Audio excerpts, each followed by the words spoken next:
better schools and safer streets.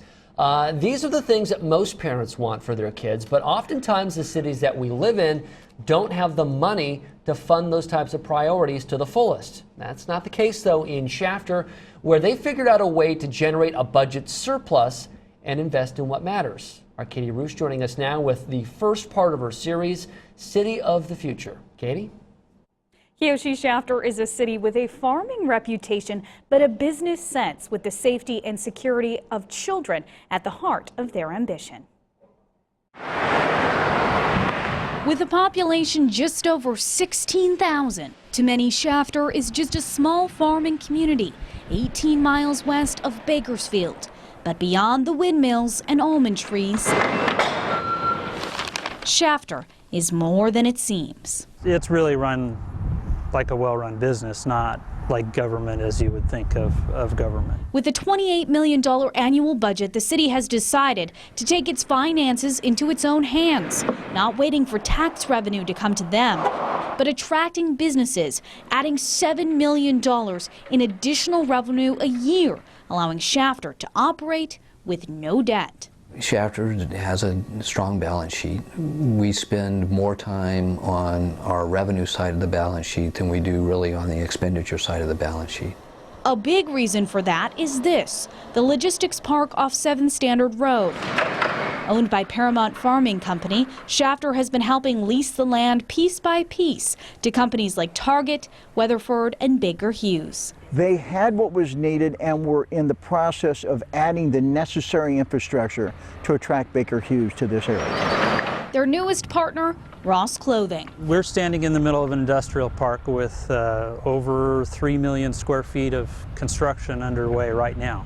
And more are bound to come. We're seeing interest from companies all over the world, not just companies in California. Creating 6,000 jobs in the last 5 years.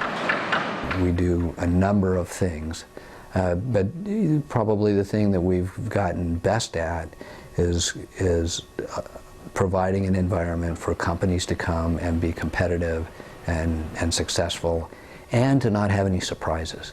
With a location that's ideal. Where we're standing, within 300 miles of 14% of all the U.S. citizens. All brought together by a government staff mainly hired, surprisingly, from the private sector. I was a vice president for Calcott. I had a software company, a consulting company. The man behind it all is city manager John Gwynn.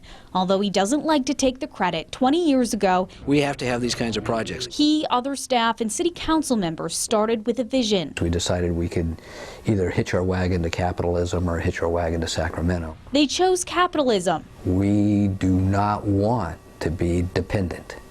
We want to be independent. But it's not just about making money. While other cities struggle to respond to emergency calls within 11 minutes, Shafter is there in 2. It's kind of nice that you know when you call 911 or you call, you're going to get a response here and you're going to get the follow-up. That may be because the city has resources to invest in the department. And here in Shafter, the officers just now signed a contract for a 4% raise for the officers, and supervisors are getting a 7% for this year. Last year they got a 4% just last year. Compare that to Bakersfield police officers who last year got their first raise in 6 years. Yeah, I'll send somebody over. The city is also investing in cameras right now from the downtown dispatch center. Officers can watch over the industrial park from an eye in the sky, a view that's already allowed the department to catch at least a couple of thieves trying to steal tools last year. Do you have a case number? And the department plans to install 35 more cameras in non-residential areas across the city. You know what? Crimes are still going to be committed, but people are going to learn if you're going to commit a crime, Shafter's not the place to do it, because if we're not on you right away, the cameras are going to be on it. At schools, the investment continues. 1 over 10, right? With a $500,000 allotment set aside from the city budget, the Richland School District is one of a few in the state with municipal help. I just can't think of another city that has this kind of a model that really puts their effort into partnering with the schools and taking local responsibility for their success. Which is part of the reason Shafter may be able to unify all of its schools into one district. Right now, the high school is part of the Kern High School District. separate from the elementary school district. But in 2010, the city hired this guy, Dr. David France, to see if joining the schools was financially feasible and educationally smart. Well, I mean, the idea in Shafter is we're going to try to rely on ourselves. We're going to try to bet on ourselves, and if we fail, then we're going to try to adjust and we're going to try to do better. Richland School District Superintendent says this will allow continuity from kindergarten all the way to graduation. Shafter High School is one of 18 schools, and if they were part of a unified school district, the idea would be that with local support and local control, that would be able to be 100% focused on the great things that are happening there. Ultimately creating a workforce needed to fill the constant creation of jobs. A model John Gwynn says isn't for everyone, but in Shafter, it's creating their city of the future. You're only seeing the tip of the iceberg.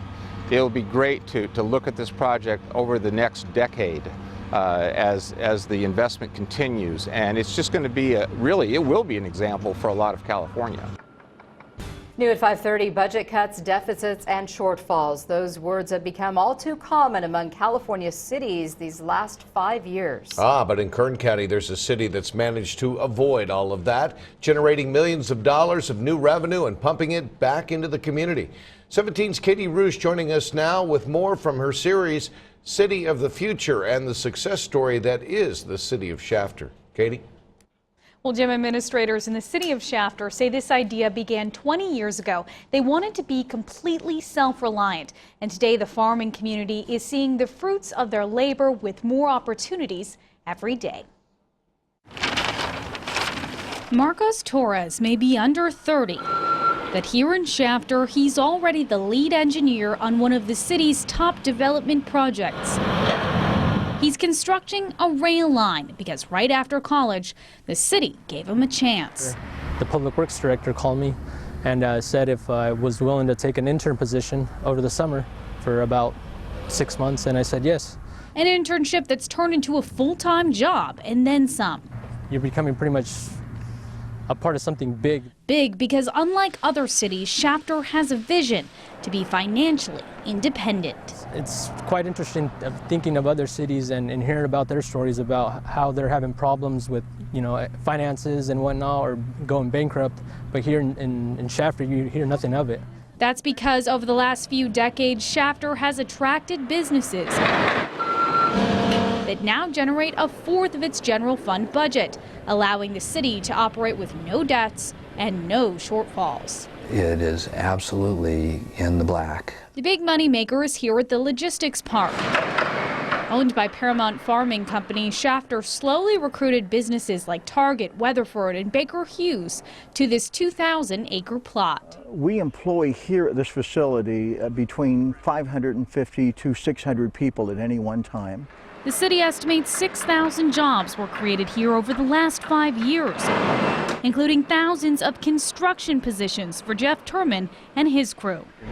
Right now on this project, I think there's over 300 people working on this project today. The city of Shafter is very business friendly and very business savvy. That they know what they need to do to entice your business and your organization into Shafter and how to help you maximize your profitability. That reputation started with a vision 20 years ago when the city council, current city manager John Gwynn, and others made a plan. The current system of taxation in California that most people find themselves in is really tied way too much to that large central government that is in Sacramento. Here in Shafter, we believe that to the extent we can become less dependent on that, more responsible for ourselves, that leads us to more reliable revenue sources that we can count on. To carry out that vision, the city hired those from the private sector, like Scott Hurlburt, who owned a tech company. And as a business owner, I generally had a less than neutral opinion of government before I started here. But the city also hired those like Michael James, who always worked in government. It didn't come naturally to me, and it's taken 15 years for me to fully learn the vision, and I'm still learning. But learning well, because under James's watch, innovative projects are nearing completion, like the city's rail spur, connecting businesses at the logistics park with the main BNSF track. It's probably one of the key attractions for logistics on the west coast of the United States. Located within 300 miles of 14% of the country's population, it's a rail line owned by the city. That's something that everybody is having a little difficulty getting their head around, but it's a tremendous asset for the city. It's a tremendous asset for the region, actually. Which is why the city is laying down even more track. But the investment doesn't stop there. In the last few years, the city built a 25-mile ring of fiber optic line around the entire city, a conduit for ultra-high-speed internet. There are some businesses that's a requirement that they have high-speed broadband availability, the types of services that are difficult to deliver over copper. The idea is to lease the line space to a private company who will sell the internet to businesses and beyond. The vision is ultimately every address in Shafter will have fiber access. Including schools. Equals one job. Because to the city, attracting businesses is more than just making money. This is not the goal just to get a business here. It's about investing in a better community. That includes education and public safety. A lot of cities are having difficulty just being able to police themselves. But in Shafter, they have the capital to invest in their police department. When other people are looking at making cuts, Shafter's looking to see how we can expand. And improve their schools, setting aside hundreds of thousands of dollars of city funds for local education. But we believe that the city of Shafter and their vision and their partnership is unique and could be a model for a lot of communities in the state. A model that allows locals like Marcos Torres to get a job, using their assets to create their city of the future, one business venture at a time. Over the next 5 years, you're going to see some phenomenal things happen here in this